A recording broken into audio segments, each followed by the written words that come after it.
Welcome back to podcast Nguping, ngobrol keuangan tanpa pusing bersama Philip. Perkenalkan, nama saya Alivio Armando, saya yang akan menjadi host kalian pada hari ini. Jadi hari ini kita kedatangan tamu nih dari teman-teman dari Philip Futures. Di sini kita bersama Bro Tommy. Hai. Dan ada Bro Wahyu. Hai. Nah, jadi untuk podcast kali ini kita akan ngebahas tentang market Amerika dengan judul Suku bunga Amerika to the moon.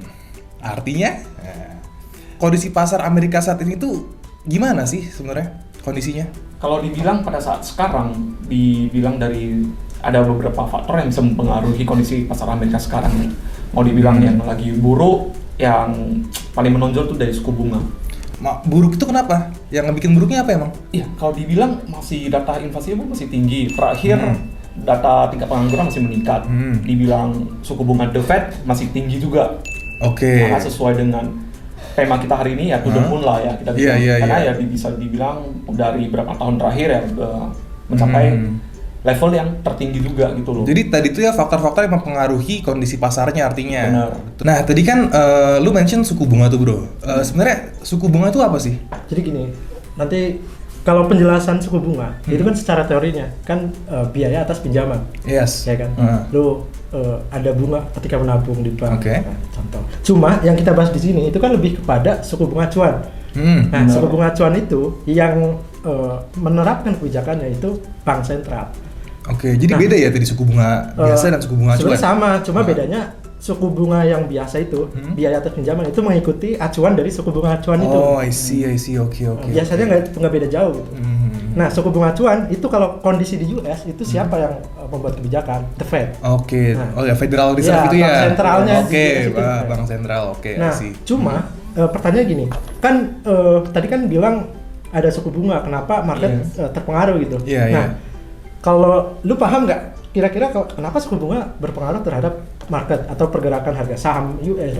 Paham nggak sebenarnya? Sebenarnya yang gue paham itu suku bunga itu kalau lu ada kredit di bank kan tuh tergantung interest rate-nya tuh. Itu yang gue paham itu doang tuh. Jadi kalau faktor dampaknya ke market gue nggak tahu. Jadi artinya kalau yang lu bahas tadi lu ke arah suku bunga itu bisa berdampak ke market artinya ya? Iya. Kenapa tuh dampaknya? Nah, gini, ketika suku bunga naik, acuan naik, itu kan karena US sendiri kan mata uangnya dolar. Dolar itu kan safe haven. Oke. Safe haven itu apa? Safe haven itu istilahnya kayak aset yang aman gitu bagi orang-orang untuk menempatkan dananya gitu, memparkirkan dananya. Jadi nggak cuma mobil nih, aset juga ada tuh namanya dolar gitu. Seluruh dunia itu melihatnya ke dolar. Kalau misalnya ada apa-apa, market lagi jelek itu dolar pasti. Nah, ketika suku bunga naik, itu kan ada orang-orang pada berbondong-bondong beli dolar, ya kan? Artinya kalau misalnya dia yang awalnya memparkirkan dananya di saham, ditarik ke dolar, nah itu saham terjadi kepanikan. Kalau terjadi kepanikan biasanya menurunkan harga. Itulah kenapa kalau suku bunga tinggi kayak sekarang itu bakalan menekan harga saham. Oke, sebentar. Yang gua tahu tuh kemarin November ini kan baru dinaikin suku bunga sebesar 75 basis point ya. Artinya semakin tinggi dong ya suku bunganya ya. Dan itu dampak ke marketnya gimana tuh? Si tingginya suku bunga itu. Buruk ya tadi lu bilang kan di awal ya? Bener, atau dibilang masih buruk ya harusnya iya.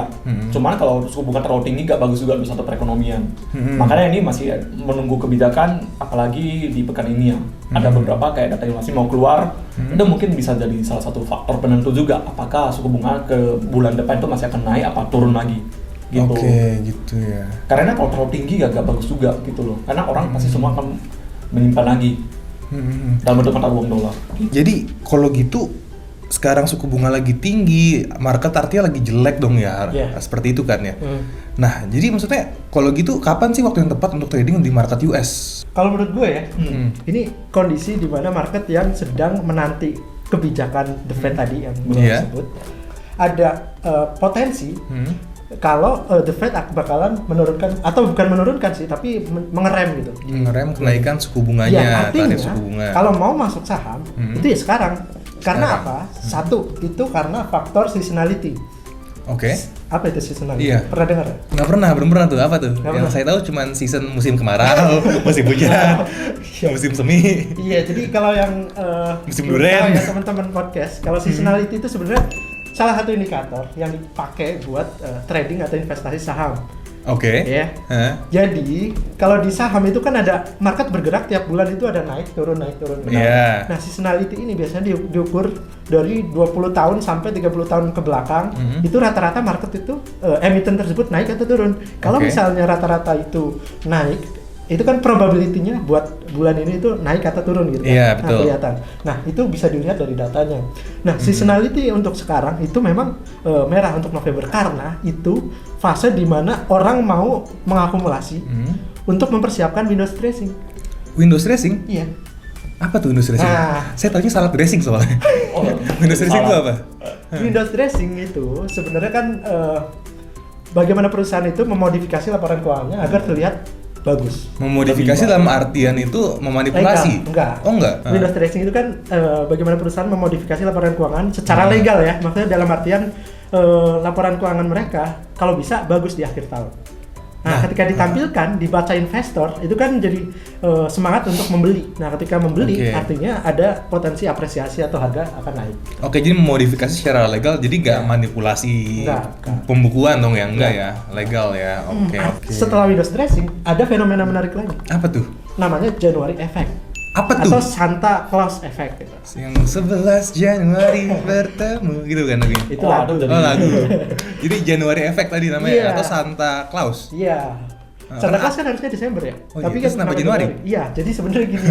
Konsepnya kalau di investasi itu kan rentetan dari sebelumnya terjadi di Windows dressing ini. Kan nggak bisa dong Windows dressing disamain sama Santa Claus gitu kan. Karena itu udah sama di periode yang sama gitu. Terus? Nah, Santa Claus Effect ini Januari itu biasanya juga masih rally dari Desember ini. Jadi masih melanjutkan rally penguatan atau bullish dari fase Windows dressing. Mengetahui sekarang lagi Windows dressing dan lagi bakalan dari January Effect menuju Windows dressing, artinya bisa banget dong buat kita sekarang mulai masuk ke market saham US ya artinya ya. Bro, Tommy lu tahu nggak ada produk apa yang bagus buat gue tradingin? Gue tertarik banget soalnya nih. Di Philip Future tuh sekarang kalian udah bisa trade atau invest untuk produk saham Amerika. Wow, beneran? Apalagi ya di saham-saham ya kesukaan teman-teman ya, mau dari Netflix, Google, Tesla, Apple itu semua ada lengkap. Nah terus kenapa sih harus di Philip? Emang keuntungan trading saham US di Philip tuh apa? Nah pertanyaan bagus. Keuntungannya apa? Kita bisa mulai dari saham yang seharga $1 sampai yang blue chip juga kita semua ada. Kalau masalah kayak komisi, ada fee lain harus dibayar nggak tuh? Wah, komisi itu murah, 0,01%. Tinggal nanti kontak ke kita aja. Terus ada biaya withdrawal kah atau apa? Biaya withdrawal free.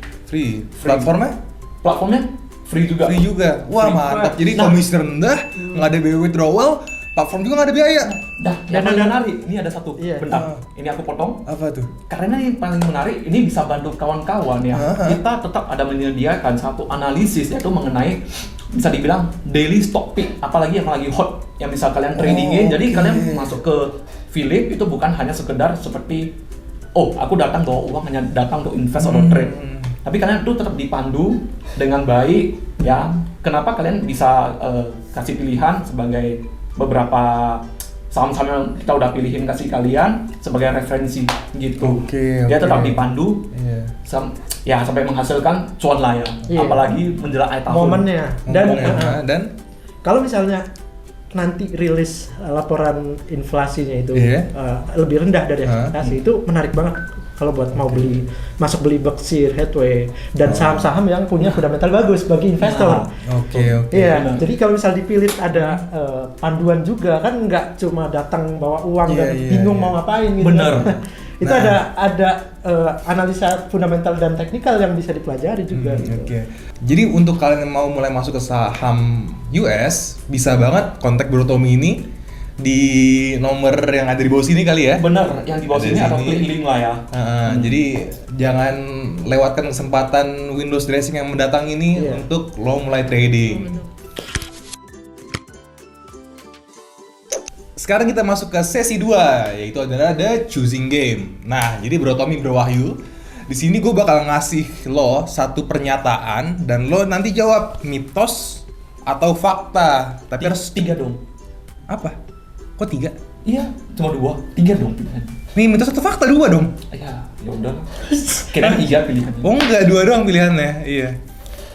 Nah, jadi tapi di sini lo harus jawab pertanyaannya dengan spontan ya. Oh, boy. Lah, fansnya Komeng nih. Oke, nonton. sering nonton, iya. Oke, kita mulai dari yang pertama kali ya. Ingat ya, harus langsung jawab ya, jangan mikir dulu, nggak boleh mikir, harus dengan spontan. Wih. Nggak ada otak soalnya. Ah iya, gimana ya? Oke, mitos atau fakta? Trading saham US lebih cuan daripada saham lokal? Tidak nih jawabannya nih. Coba dari Bro Tommy dulu. Kenapa mitos? Ya, kalau dibilang lebih cuan ya tergantung, balik lagi ya ke momen sih. Kan nggak setiap momen bisa kita manfaatin. Kadang yang Indonesia lebih bisa menghasilkan, kadang yang US lah. Oke, kalau menurut lu Bro Wahyu? Iya, jadi sebenarnya tiap orang itu kan punya profil risiko masing-masing beda-beda. Oke, Kalau betul. misalnya bisa memanfaatkan trading di US, ya bisa lebih cuan. Tapi bagi saya sendiri atau karena gue ngerasa ya menarik karena di US itu kan nggak ada ARB, ARA. Oke, kalau gitu kita ke nomor 2 aja nih. Mitos atau fakta? Uang 2 miliar lebih mending buat trading saham Tesla daripada beli mobil Tesla. Fakta dua-duanya. Fakta dong. Masa Iya. sih? Kayaknya gue mending beli mobil Tesla deh. Coba Bro Wahyu dulu deh. Iya, kalau misalnya gue preferensinya lebih ke investasi atau trading. Hmm. Duit 2 miliar, apa 3 miliar, 4 miliar yang mendingan buat beli saham.